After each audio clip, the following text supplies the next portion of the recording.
Peace be up on you. My name is Johann Say Trillion.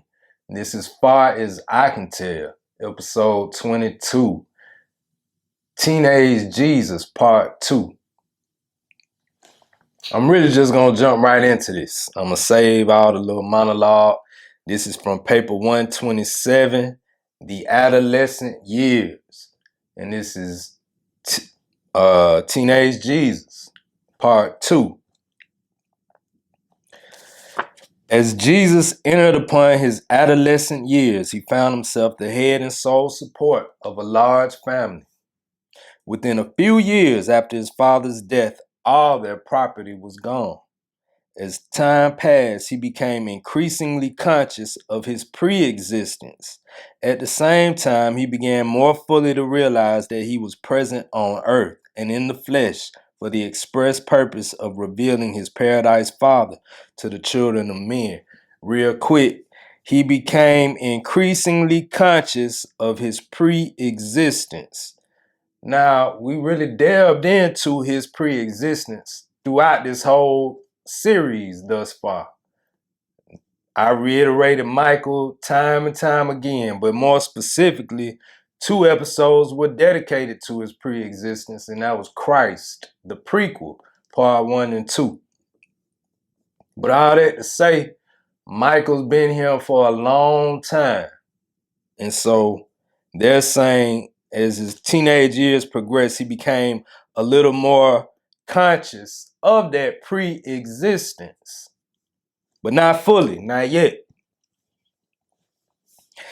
No adolescent youth who has ever... Hold up, I want to get this right because they saying a lot. No adolescent youth who has lived or ever will live on this world or any other world has had or ever will have more weighty problems to resolve or more intricate difficulties to untangle.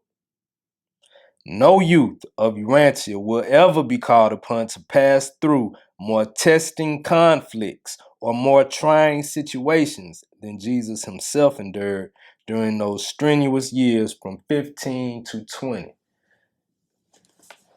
Having thus tasted the actual experience of living these adolescent years on a world beset by evil and distraught by sin, the Son of Man became possessed of full knowledge about the life experience of the youth of all the realms of Nebadon, and thus forever he became the understanding refuge for the distressed and perplexed adolescents of all ages and on all worlds throughout the local universe. Slowly but certainly, and by actual experience, this divine Son is earning the right to become sovereign of his universe, the unquestioned and supreme ruler of all created intelligences on all local universe worlds, the understanding refuge of the beings of all ages and of all degrees of personal endowment and experience. What they just said throughout them a few paragraphs is basically that Michael know what it's like on the lowest level. He know what it's like to be us. He's passed through more trying experiences than most of us ever will in the flesh. So whatever it is you think you're going through, he's probably been through it and then some. And they make some heavy claims, like to say no adolescent youth will ever live on this world, will have more weighty problems to solve. That's true, because it ain't gonna be no other Michael who come down here in the flesh and gotta live. That will never happen again. So he's really a creature of the flesh, and at the same time, he's been a God. And so it's just something that nobody else will ever experience on this planet or any other in the local universe. Part 1, the 16th year, AD 10. The incarnated Son passed through infancy and experienced an uneventful childhood. Then he emerged from that testing and trying transition stage between childhood and young manhood. He became adolescent Jesus.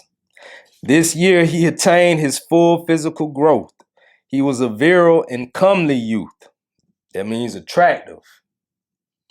He became increasingly sober and serious, but he was kind and sympathetic. His eye was kind but searching. His smile was always engaging and reassuring. His voice was musical but authoritative. His greeting cordial but unaffected. Always, even in the most commonplace of contacts, there seemed to be in evidence the touch of a twofold nature, the human and the divine. Ever he displayed this combination of the sympathizing friend and the authoritative teacher. And these personality traits began early to become manifest, even in these adolescent years. This physically strong and robust youth also acquired the full growth of his human intellect, not the full experience of human thinking, but the fullness of capacity for such intellectual development. He possessed a healthy and well-proportioned body, a keen and analytical mind, a kind and sympathetic disposition, a somewhat fluctuating but aggressive temperament, all of which were becoming organized into a strong, striking, and attractive personality. As time went on, it became more difficult for his mother and his brothers and sisters to understand him. They stumbled over his sayings and misinterpreted his doings. They were all unfitted to comprehend their eldest brother's life because their mother had given them to understand that he was destined to become the deliverer of the Jewish people. After they had received from Mary such intimations as family secrets, imagine their confusion when Jesus would make frank denials of all such ideas and intentions. And just to touch on that again, yes, the Jews are expecting a deliverer of their own. Like they want a Messiah now to basically overthrow these Romans and have their own worldly power. This is what they're thinking. So Mary is telling, all her other children, Jesus is probably going to be that one. And they like, what? Really? They come to Jesus. He like, no, I'm not. This year, Simon started school and they were compelled to sell another house. James now took charge of the teaching of his three sisters, two of whom were old enough to begin serious study. As soon as Ruth grew up, she was taken in hand by Miriam and Martha. Ordinarily, the girls of Jewish families received little education, but Jesus maintained, and his mother agreed, that girls should go to school the same as boys. And since the synagogue school would not receive them, there was nothing to do but conduct a home school, especially for them. It's a trip, like I touched on this before, how women were treated back then. Like, dudes dogged them in a sense, you know what I'm saying? Like, they didn't really respect them. They didn't think they should be educated. And this is, Jewish culture back then. They didn't send them to the synagogue schools or anything of that nature. But Jesus's attitude towards the opposite sex, which has been suppressed thus far, and we ain't even got into it fully yet, like what he really did to try to liberate the females of his day, is really astounding. It was revolutionary, and it's unfortunate that that's been buried. Throughout this year, Jesus was closely confined to the workbench. Fortunately, he had plenty of work. His was of such a superior grade that he was never idle, no matter how slack work might be in that region. At times, he had so much to do that James would help him. His boy only 16, on his way to becoming like a master at what he does as far as carpentry is concerned. By the end of this year, he had just about made up his mind that he would, after rearing his family and seeing them married, enter publicly upon his work as a teacher of truth and as a revealer of the Heavenly Father to the world. He knew he was not to become the expected Jewish Messiah, and he concluded that it was next to useless to discuss these matters with his mother. He decided to allow her to entertain whatever ideas she might choose, since all he had said in the past had little or no impression upon her, and he recalled that his father had never been able to say anything that would change her mind. From this year on, he talked less and less with his mother or anyone else about these problems. His was such a peculiar mission that no one living on earth could give him advice concerning its prosecution. And it really was, man. Again, I stated before, this teenager had the weight of the universe on his shoulders. And that's just not something you go around talking to people about, I guess. Who's going to understand you for real, for real? He was a real youthful father to the family. He spent every possible hour with the youngsters, and they truly loved him. His mother grieved to see him work so hard. She sorrowed that he was day by day toiling at the carpenter's bench, earning a living for the family instead of being, as they had so fondly planned, at Jerusalem, studying with the rabbis. While there was much about her son that Mary could not understand, she did love him, and she most thoroughly appreciated the willing manner in which he shouldered the responsibility of the home. Part 2, the 17th year. At about this time, there was considerable agitation, especially at Jerusalem and in Judea, in favor of rebellion against the payment of taxes to Rome.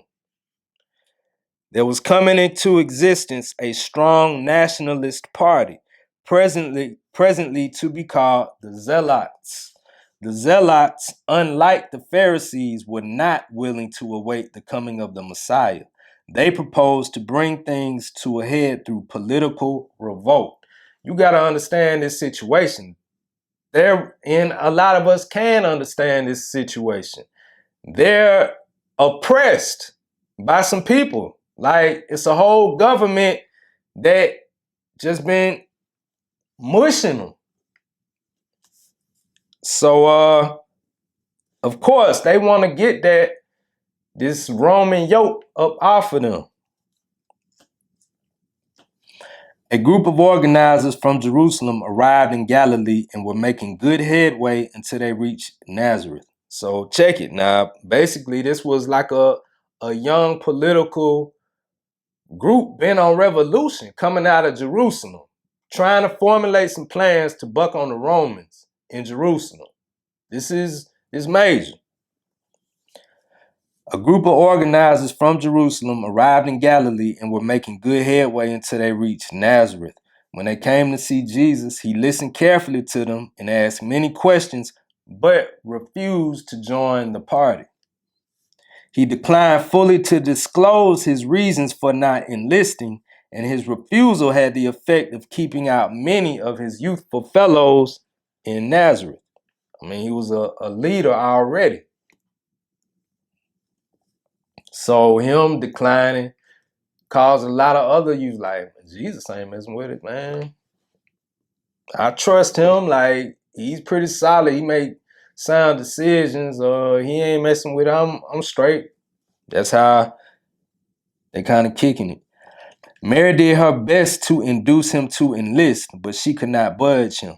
She went so far as to intimate that his refusal to espouse the nationalist cause at her behest was insubordination, a violation of his pledge made upon their return from Jerusalem that he would be subject to his parents. But in answer to this insinuation, he only laid a kindly hand on her shoulder and, looking into her face, said, "My mother, how could you?" And Mary withdrew her statement. Now, mind you, Mary is thinking that Jesus is the Messiah. So this is in line with him bucking on these Romans, like her idea of how it's supposed to go. One of Jesus's uncles, Mary's brother Simon, had already joined his group, subsequently becoming an officer in the Galilean division. and for several years there was something of an estrangement between Jesus and his uncle. But trouble began to brew in Nazareth. Jesus' attitude in these matters had resulted in creating a division among the Jewish youths of the city. About half had joined the nationalist organization, and the other half began the formulation of an opposing group of more moderate patriots, expecting Jesus to assume the leadership. They were amazed when he refused the honor offered him, pleading as an excuse his heavy family responsibilities, which they all allowed. But the situation was still further complicated when presently a wealthy Jew, Isaac, a moneylender to the Gentiles, came forward agreeing to support Jesus' family if he would lay down his tools and assume leadership of these Nazareth patriots. So, another group outside of the one that started in Jerusalem, like a more moderate, subdued type of group who might not be bent on just a straight up revolt, was formed by these Jesus's basically homeboys in Nazareth. And they just know he finna take the lead and assume, the head of this group. And you like, nah, I can't do it, man. I gotta raise my family. And now somebody else is stepping in saying, man, I'll pay for you. I'll take care of your family, man, if you'll just head this group. Jesus, then scarcely 17 years of age, was confronted with one of the most delicate and difficult situations of his earthly life. Patriotic issues, especially when complicated by tax-gathering foreign oppressors, are always difficult for spiritual leaders to relate themselves to. And it was doubly so in this case since the Jewish religion was involved in all this agitation against Rome.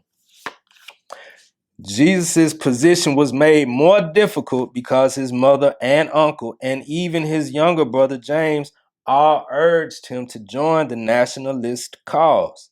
All the better Jews of Nazareth had enlisted, and those young men who had not joined the movement would all enlist the moment Jesus changed his mind. He had but one wise counselor in all Nazareth, his old teacher, the Chazan, who counseled him about his reply to the Citizens Committee of Nazareth when they came to ask for his answer to the public appeal which had been made. In all Jesus' young life, this was the very first time he had consciously resorted to public strategy.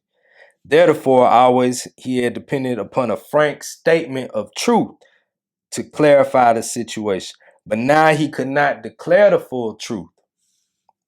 He could not intimate that he was more than a man. He could not disclose his idea of the mission which awaited his attainment of a riper manhood.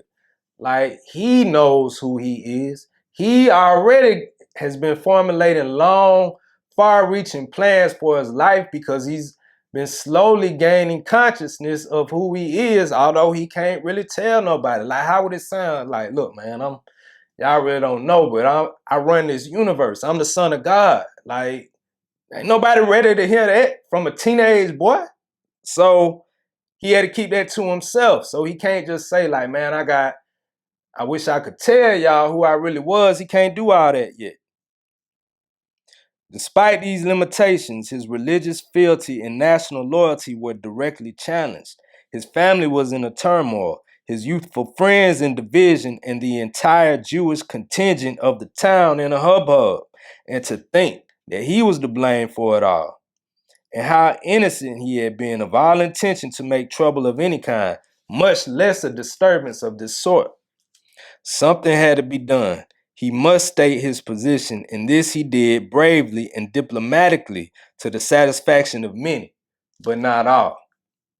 He adhered to the terms of his original plea, maintaining that his first duty was to his family, that a widowed mother and 8 brothers and sisters needed something more than mere money could buy, the physical necessities of life, that they were entitled to a father's watch, care, and guidance, and that he could not, in clear conscience, release himself from the obligation which a cruel accident had thrust upon him.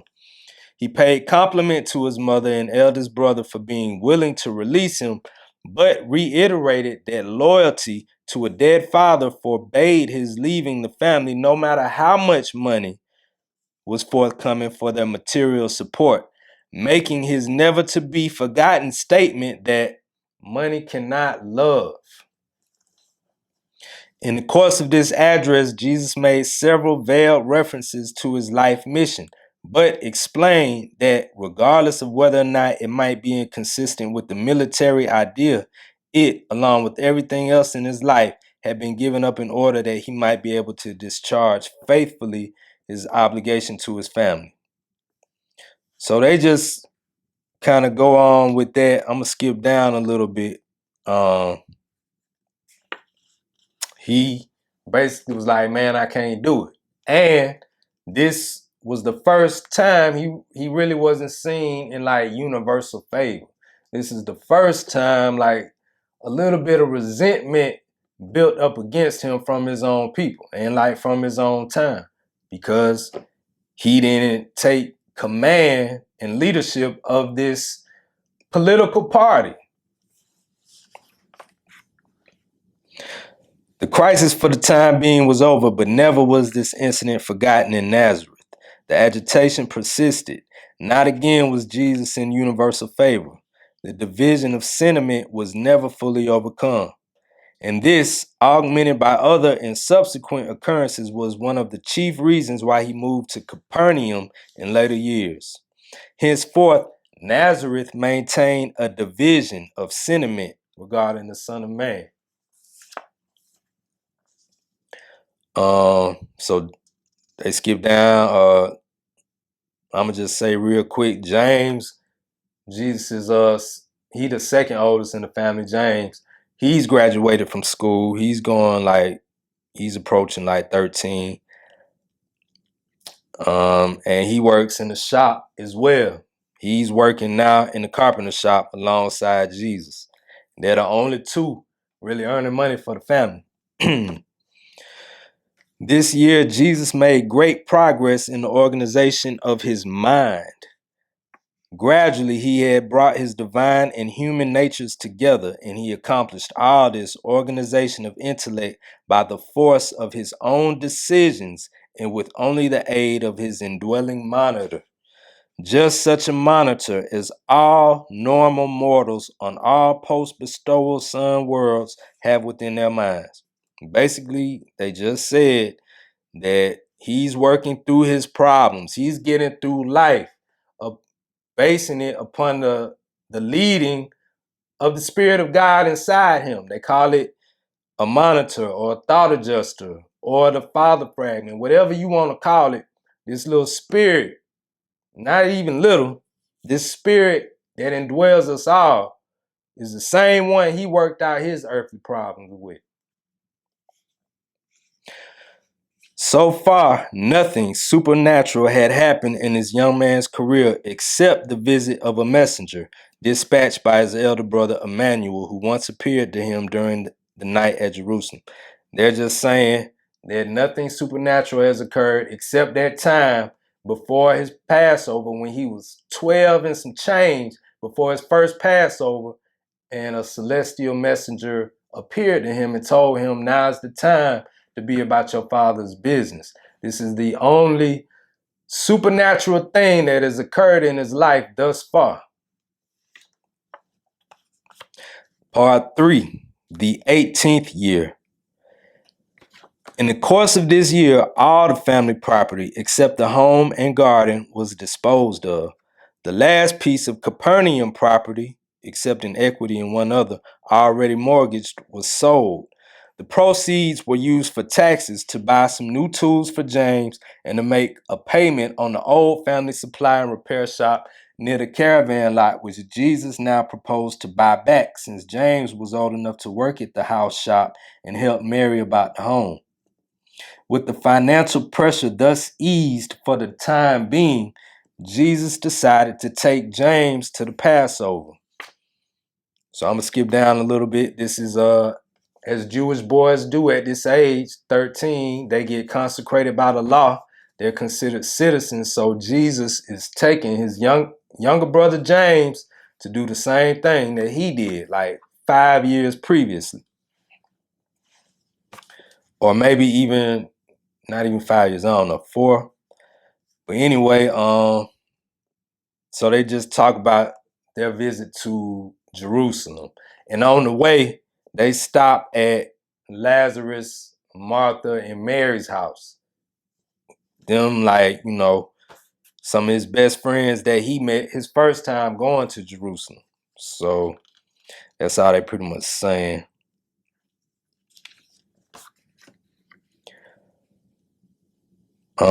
Upon returning to Nazareth, Jesus began work in the old family repair shop and was greatly cheered by being able to meet so many people each day from all parts of the country and surrounding districts. Jesus truly loved people, just common folk. Each month he made his payments on the shop and with James' help continued to provide for the family. Several times a year when visitors were not present thus to function, Jesus continued to read the Sabbath scriptures at the synagogue. I'm gonna skip down and just saying, he's becoming slowly a leader in his own community in Nazareth at a very young age, and he's one of the main ones to read the scriptures during the Sabbath at the synagogue. His social life, while restricted, was not wholly neglected. He had many warm friends and staunch admirers among both the young men and the young women of Nazareth. In September, Elizabeth and John came to visit the Nazareth family. John, having lost his father, intended to return to the Judean hills to engage in agriculture and sheep raising unless Jesus advised him to remain in Nazareth to take up carpentry or some other line of work.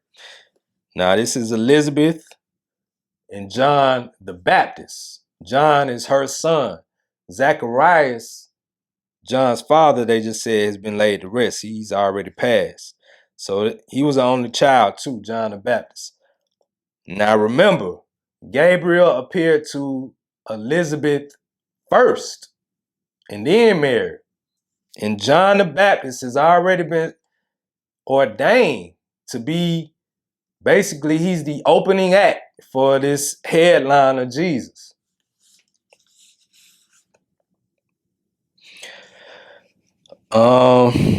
They did not know that the Nazareth family was practically penniless. This is John and Elizabeth during their visit. The more Mary and Elizabeth talked about their sons, the more they became convinced that it would be good for the two young men to work together and see more of each other. Jesus and John had many talks together, and they talked over some very intimate and personal matters. When they had finished this visit, they decided not again to see each other until they should meet in their public service after the Heavenly Father should call them to their work. John was tremendously impressed by what he saw at Nazareth, that he should return home and labor for the support of his mother. He became convinced that he was to be a part of Jesus' life mission. But he saw that Jesus was to occupy many years with the rearing of his family. So he was much more content to return to his home and settle down to the care of their little farm and to minister to the needs of his mother. And never again did John and Jesus see each other until that day by the Jordan when the Son of Man presented himself for baptism. That's going to be a good, 10, 11 years, something like that. On Saturday afternoon, December 3rd of this year, death for the second time struck at this Nazareth family. Little Amos, their baby brother, died after a week's illness with a high fever. After passing through this time of sorrow with her firstborn son as her only support, Mary, at last, and in the fullest sense, recognized Jesus as the real head of the family, and he was truly a worthy head. It's nothing that we deal with in life that escaped him. He done had to bury his father. He done had to bury his little brother. For 4 years, their standard of living had steadily declined. Year by year, they felt the pinch of increasing poverty. Now they got to deal with this. Poverty. Like, they was struggling, bro. By the close of this year, they faced one of the most difficult experiences of all their uphill struggles. James had not yet begun to earn much, and the expenses of a funeral, on top of everything else, staggered them. But Jesus would only say to his anxious and grieving mother, Mother Mary, sorrow will not help us. We are all doing our best, and Mother's smile, perchance, might even inspire us to do better. Day by day, we are strengthened for these tasks by our hope of better days ahead. His sturdy and practical optimism was truly contagious. I got to repeat that because it's just hard. His sturdy and practical optimism was truly contagious. All the children lived in an atmosphere of anticipation of better times and better things. And his hopeful courage contributed mightily to the development of strong and noble characters in spite of the depressiveness of their poverty. Can you relate? Jesus possessed the ability effectively to mobilize all his powers of mind, soul, and body on the task immediately in hand. He could concentrate his deep thinking mind on the one problem which he wished to solve, and this, in connection with his untiring patience, enabled him serenely to endure the trials of a difficult mortal existence, to live as if he was seeing him who is invisible.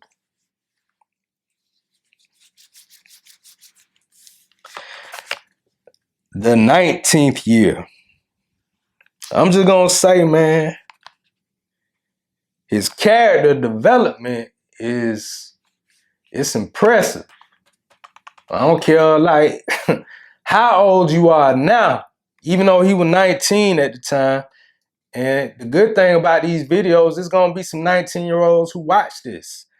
Teens who watch this. It's gonna be some 60-year-old people with dreams who watch this. And you can just gain a lot from how he dealt with life. And they keep reiterating the fact that here he is, like all the way from heaven, so to say, living a life in flesh, incarnated in flesh, and dealing with his problems as he sees them in this environment that we're all inextricably tied to.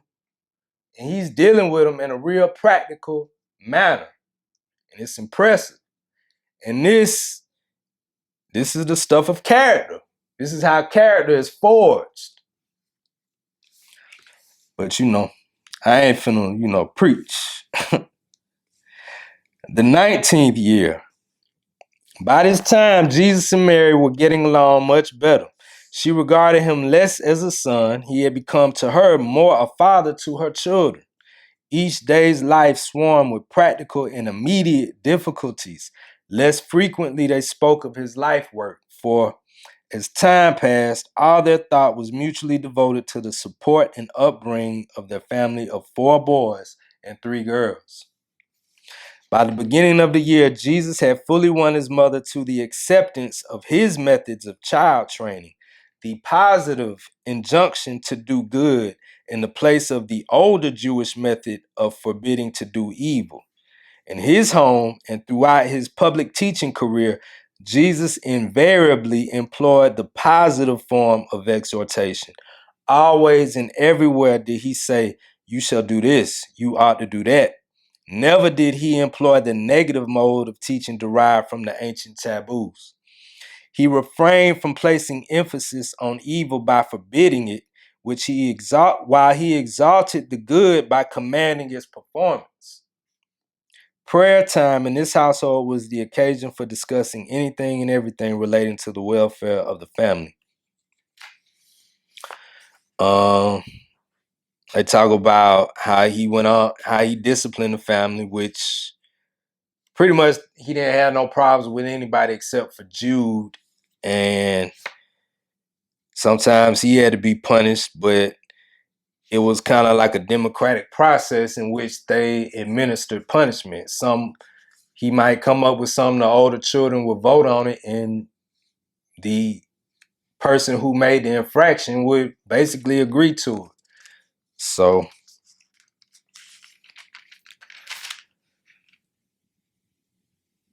in general, all of the children, particularly the girls, would consult Jesus about their childhood troubles and confide in him just as they would have an affectionate father.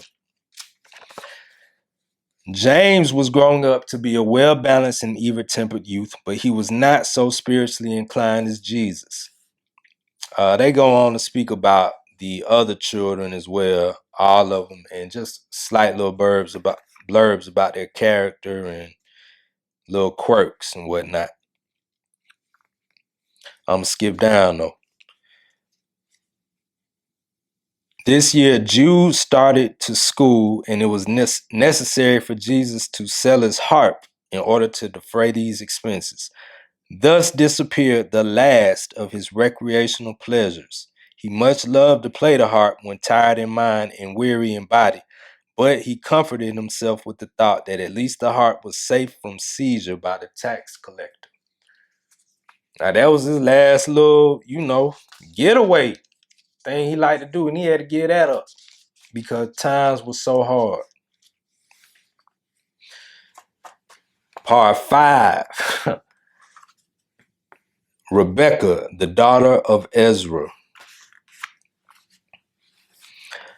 Although Jesus was poor, his social standing in Nazareth was in no way impaired. He was one of the foremost young men of the city and very highly regarded by most of the young women. Since Jesus was such a splendid specimen of robust and intellectual manhood, and considering his reputation as a spiritual leader, it was not strange that Rebecca, the eldest daughter of Ezra, a wealthy merchant and trader of Nazareth, should discover that she was slowly falling in love with this son of Joseph. She first confided her affection to Miriam, as Jesus' older sister. She like, I like your brother. Jesus' sister, and Miriam in turn talked all this over with her mother. Mary was intensely aroused. Was she about to lose her son, now become the indispensable head of the family? Would troubles never cease? What next could happen?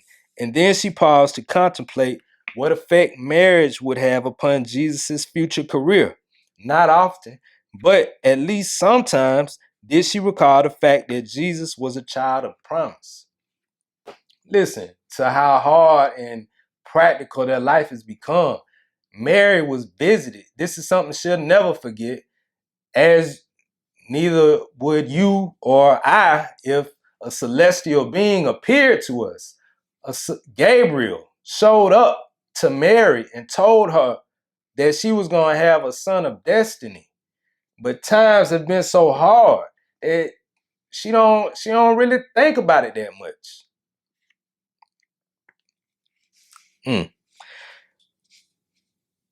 And then she paused to contemplate what effect marriage would have upon Jesus' future career. Not often, but at least sometimes, did she recall the fact that Jesus was a child of promise.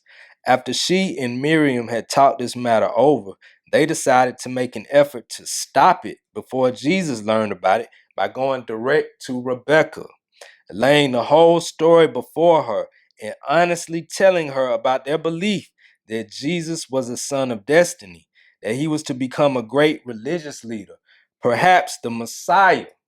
So this girl, Rebecca, who's already told Miriam, like, I'm in love with your brother, like, hook me up.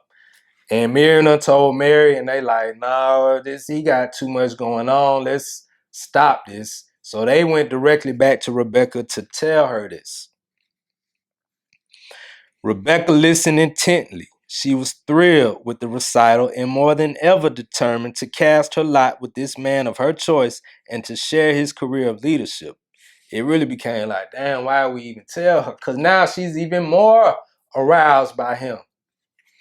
She argued to herself that such a man would all the more need a faithful and efficient wife. She interpreted Mary's efforts to dissuade her as a natural reaction to the dread of losing the head and sole support of her family. But knowing that her father approved of her attraction for the carpenter's son, she rightly reckoned that he would gladly supply the family with sufficient income fully to compensate for the loss of Jesus' earnings. When her father agreed to such a plan, Rebecca had further conferences with Mary and Miriam, and when she failed to win their support, she made bold to go directly to Jesus. This she did with the cooperation of her father, who invited Jesus to their home for the celebration of Rebecca's 17th birthday. This tripped me out for so many reasons. Just, there's certainly a tight knittedness that you can't overlook that these families come from. Like, this ain't no haphazard thing bringing two families together. And so she's already confided in her father, like, this is the man I want to marry. And she already told him, like, he got a family to support. He's like, well, I can make up for, this is twice now that his character is so much. He's valued so much in so many different ways. This is twice. And this boy just turned like 18, that people have offered to provide for his family in order for him to do something else.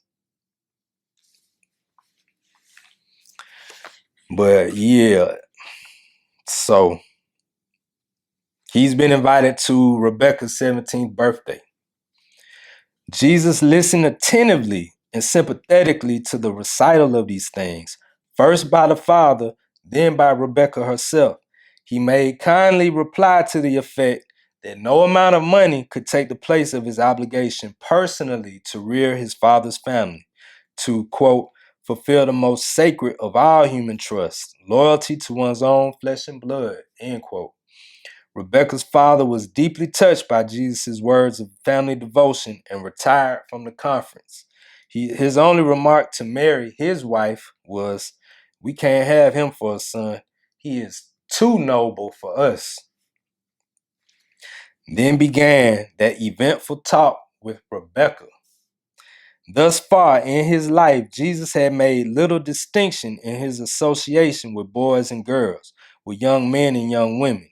His mind had been altogether too much occupied with the pressing problems of practical earthly affairs and the intriguing contemplation of his eventual career about his father's business, ever to have given serious consideration to the consummation of personal love and human marriage.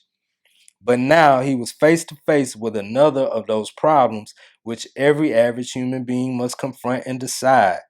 Indeed, was he tested in all points like you are.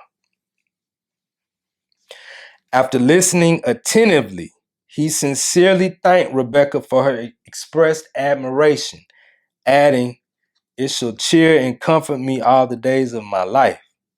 He explained that he was not free to enter into relations with any woman other than those of simple brotherly regard and pure friendship. He made it clear that his first and paramount duty was the rearing of his father's family, that he could not consider marriage until that was accomplished. Then he added, "If I am a son of destiny, I must not assume obligations of lifelong duration until such a time as my destiny should be made manifest."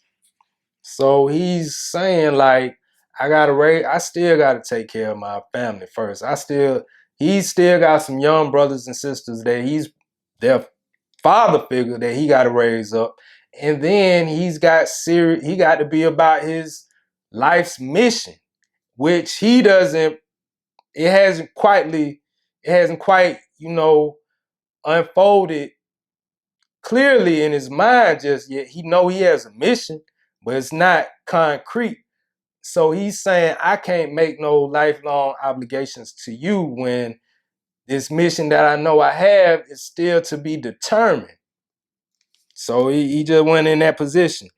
And just to back up a little bit more, he could have never had children because this was a mandate given by Emmanuel before he even came down to this world. Creator sons don't procreate with mortal beings. That don't never happen on no worlds. So he can't, it's like the marriage, they wouldn't be fruitful and multiplying anyway. But he didn't even get that far with her. But I just want people to know, because it's a curious thing. If he's tried in all ways that we are, you can't help but think of sexual relations. But the thing is, he can't procreate. Again, creator sons don't do that. It's the father is not making out with his daughters, basically.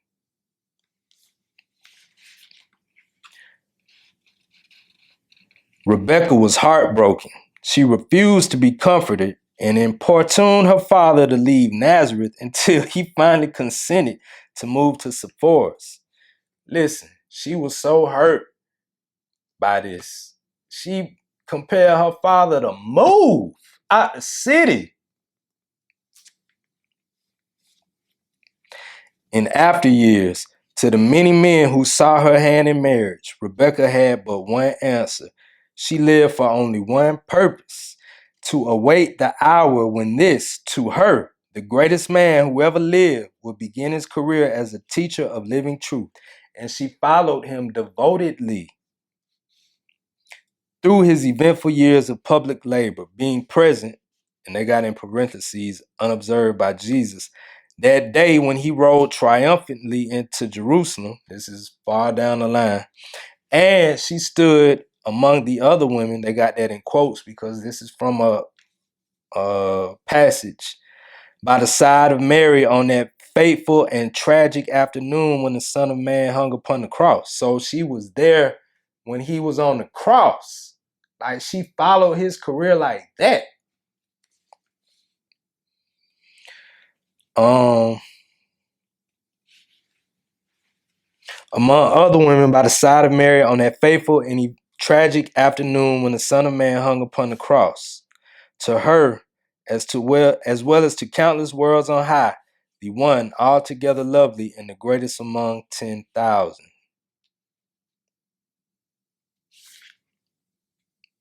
Basically, she put her life on hold in a sense because, I don't know, couldn't nobody else measure up. And she just, that's deep, man. Part 6, his 20th year, AD 14. The story of Rebecca's love for Jesus was whispered about Nazareth and later on at Capernaum, so that while in the years to follow, many women loved Jesus, even as men loved him.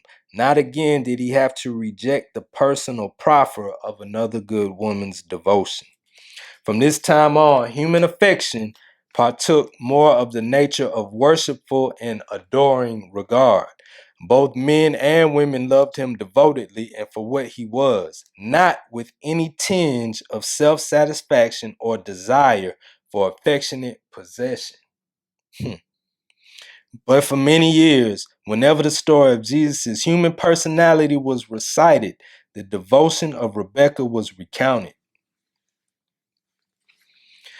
Miriam, knowing fully about the affair of Rebecca and knowing how her brother had forsaken even the love of a beautiful maiden, not realizing the factor of his future career of destiny, came to idealize Jesus and to love him with a touching and profound affection as for a father as well as for a brother. She's like, man, this dude got character, because Rebecca was bad. That's what they're saying. Like, a beautiful maiden. A whole lot of men wanted to marry her throughout the years, and she was just like, no, I'm good.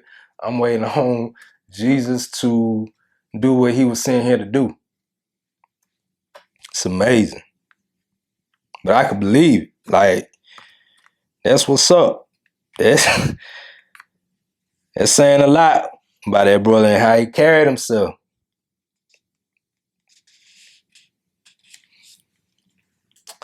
Although they could hardly afford it, Jesus had a strange longing to go up to Jerusalem for the Passover. His mother, knowing of his recent experience with Rebekah, wisely urged him to make the journey. He was not markedly conscious of it, but what he most wanted was an opportunity to talk with Lazarus and to visit with Martha and Mary. Next to his own family, he loved these three most of all. So they talk about this trip to Jerusalem, and evidently he went by himself. I don't think he took none of his brothers and sisters with him. He just visited Martha, Mary, and Lazarus. And it is noted that they celebrated the Passover without a lamb. Like, usually they serve lamb in the Passover, like it's a thing. You buy it from the temple, they slaughter it on site, you bring it home, cook it up, and it's got some significance. Jesus felt that it really had no significance. And he pretty much, I mean, they go in detail with it, but he reiterated to Martha, Mary, and Lazarus, like, man, the Father ain't concerned about no lamb, and you eating that, I promise you. And they agreed, and so they celebrated Passover without a lamb, the first time that had been done. So I had skipped around. I'm coming to this part. It was during this year that Mary had a long talk with Jesus about marriage. She frankly asked him if he would get married if he were free from his family responsibilities. Jesus explained to her that since immediate duty forbade his marriage, he had given the subject little thought. He expressed himself as doubting that he would ever enter the married state. He said that all such things must await my hour, the time when my Father's work must begin. Having settled in his mind that he was not to become the father of children in the flesh, he gave very little thought to the subject of human marriage. This year he began to anew the task of further weaving his mortal and divine natures into a simple and effective human individuality, and he continued to grow in moral status and spiritual understanding. Although all their Nazareth property except their home was gone, this year they received a little financial help from the sale of an equity in a piece of property in Capernaum. This was the last of Joseph's entire estate. This real estate deal in Capernaum was with a boat builder named Zebedee. So they talking about Joseph, his Jesus' younger brother after what? James, Simon, is it? But anyway, he's graduated as well. So yeah, you got Joseph and James. I'm gonna read this chapter. This paragraph. I'm gonna skip down some. Jesus is rapidly becoming a man, not just a young man, but an adult. He has learned well to bear responsibility. He knows how to carry on in the face of disappointment. He bears up bravely when his plans are thwarted and his purposes temporarily defeated. He has learned how to be fair and just, even in the face of injustice. He is learning how to adjust his ideals of spiritual living to the practical demands of earthly existence. He is learning how to plan for the achievement of a higher and distant goal of idealism while he toils earnestly for the attainment of a nearer and immediate goal of necessity. He is steadily acquiring the art of adjusting his aspirations to the commonplace demands of the human occasion. He has very nearly mastered the technique of utilizing the energy of the spiritual drive to turn the mechanism of material achievement. He is slowly learning how to live the heavenly life while he continues on with the earthly existence. More and more, he depends upon the ultimate guidance of his heavenly Father while he assumes the fatherly role of guiding and directing the children of his earth family. He is becoming experienced in the skillful wresting of victory from the very jaws of defeat. He is learning how to transform the difficulties of time into the triumphs of eternity. Man, you could hang that paragraph up on your refrigerator or some shit, for real. And so, as the years pass, this young man of Nazareth continues to experience life as it is lived in mortal flesh on the worlds of time and space. He lives a full, representative, and replete life on Urantia. He left this world ripe in the experience which his creatures passed through during the short and strenuous years of their first life, the life in the flesh. And all this human experience is an eternal possession of the universe sovereign. He is our understanding brother, sympathetic friend, experienced sovereign, and merciful father. As a child, he accumulated a vast body of knowledge. As a youth, he sorted, classified, and correlated this information. And now, as a man of the realm, he begins to organize these mental possessions preparatory to utilization in the subsequent teaching, ministry, and service in behalf of his fellow mortals of this world and on all other spheres of habitation throughout the entire universe of Nebadon. Born into the world a babe of the realm, he has lived his childhood life and passed through the successive stages of youth and young manhood. He now stands on the threshold of full manhood, rich in the experience of human living, replete in the understanding of human nature, and full of sympathy for the frailties of human nature. He is becoming expert in the divine art of revealing his paradise father to all ages and stages of mortal creatures. And now, as a full-grown man, an adult of the realm, he prepares to continue his supreme mission of revealing God to men and leading men to God. This was taken from paper 127, The Adolescent Years. This was Teenage Jesus, part 2.